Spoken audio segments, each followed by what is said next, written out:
Бисмилля, әлхамдулилля, вассалату вассаламу аля расулилля. Менің атым Ерсая болады, Ерсая Қайратұлы. Мен Ризабек Батталұлы деген кісімен кездескен едім. Оның мұсылмандардың арасында таралып жатқан Құран экзегетикасы деген кітабы бар. Сол кітаптың 56 бетінде ол имам Абу Джафар ат-Табаридің Мүлк сүресінің 16-17 аяттарына берген тәпсірін қазақшаға аударыпты. Имам Джафар ат-Табари «Мән фиссама», яғни аспандағыдан деген сөзге «Ва хуаллах», ол Алла деп тәпсір берген.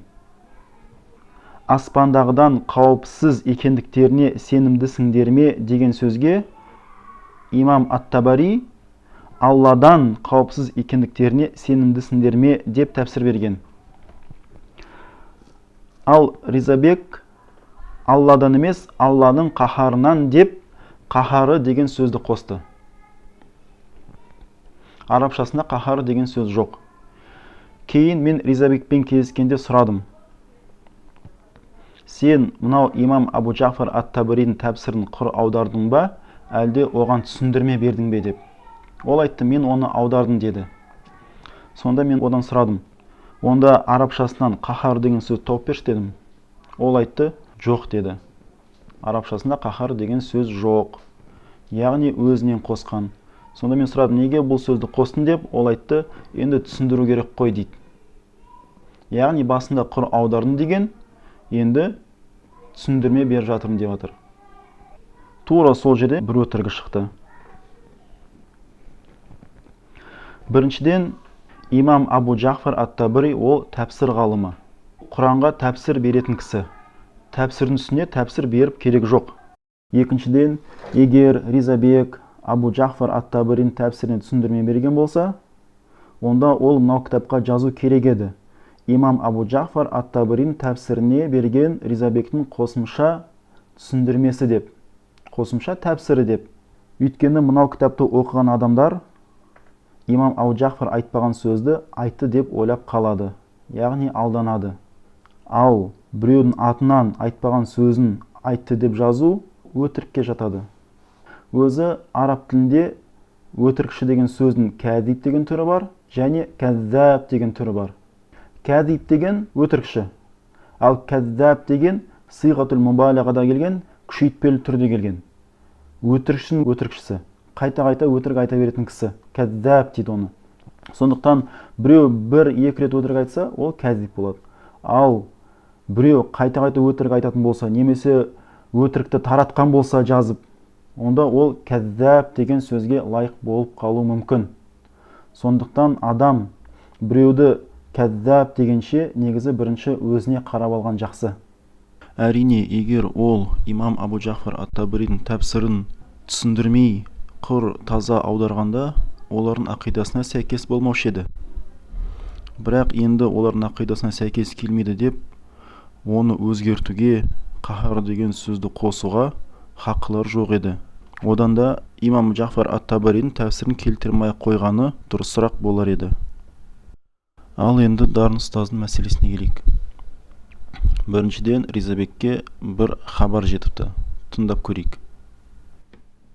Өткенде бір материал жүр, ондағы жаңағы олардың ұстаз сымақтары Дарын Мұбарак деген бар. Мен бір Матуридидан сұрадым дейді. Ол қандай Матуриди? Айтады, сендер дейді, Аллаға мекен беруге болмайды деп айтасыңдар дейді.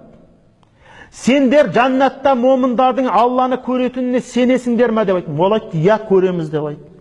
Онда Алланы жаннаттың ішінде көресіңдер ме, сыртында көресіңдер ме деп айттым дейді. Әлгі Матуриди маған Алланы жаннаттың ішінде көреміз деп айтты дейді. Мен айттым дейді, онда сендер Құдайға орын беріп атсыңдар ғой дедім дейді. Оған бір материал жетіпті. Енді келесі сөзін тыңдап көрейік.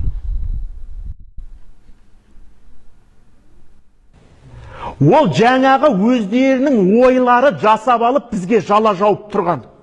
Дәл сүйдеп айтқан Матуридиді алып кесін бізге, сөйлесейік.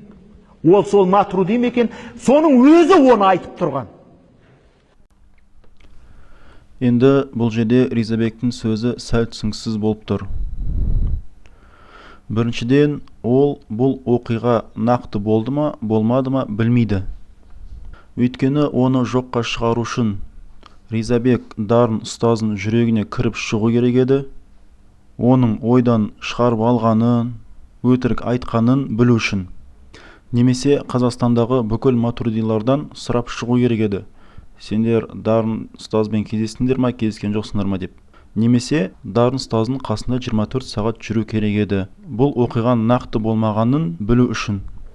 Ал құр өз ойына сүйеніп, бұл оқиғаны жоққа шығарып, оның үстіне дарын ұстазды өтірікші деу, бұның өзі өтірікке жатады. Өйткені Алла Тағала Құранда айтқан: وَمَا يَتَّبِعُ أَكْثَرُهُمْ إِلَّا الظَّنَّ إِنَّ الظَّنَّ لَا يُغْنِي مِنَ الْحَقِّ شَيْئًا. Олардың көпшілігі болжам жорамал ойға ереді. Шын мәнінде жорамал ойлар шындықтың бір бөлігін де алмастыра алмайды. Яғни біреу туралы жаман ойлардың шындықтан еш үлесі жоқ деп тұр Алла Тағала. Және бұны күшейтетін Сахих Бухарида келген пайғамбарымыз Мұхаммад саллаллаху алейхи ва салламның хадисі бар. فَإِنَّ الظَّنَّ أَكْذَبَ الْحَدِيث. Расында болжам ой ең өтірік әңгімелер. Бұл хадисінің түсіндірмесінде бұл мұсылман бауырлар туралы жаман ой деп келеді. Ал егер адам баласы нақты дәлелсіз құр ойына сүйеніп біреуді өтірікші кәззап десе, бұл оның өзі өтірікші кәззап екенін көрсетеді. Сондықтан мұсылман тіліне өте сақ болған жақсы. Алла Тағала баршамызды өтіріктен сақтап, өтірікші болдан сақтап, шыншыл болудан нәсіп етсін. Субханакаллахумма бихамдик, ашхаду ан ла илаха илля анта, астағфирука ва атубу илейк.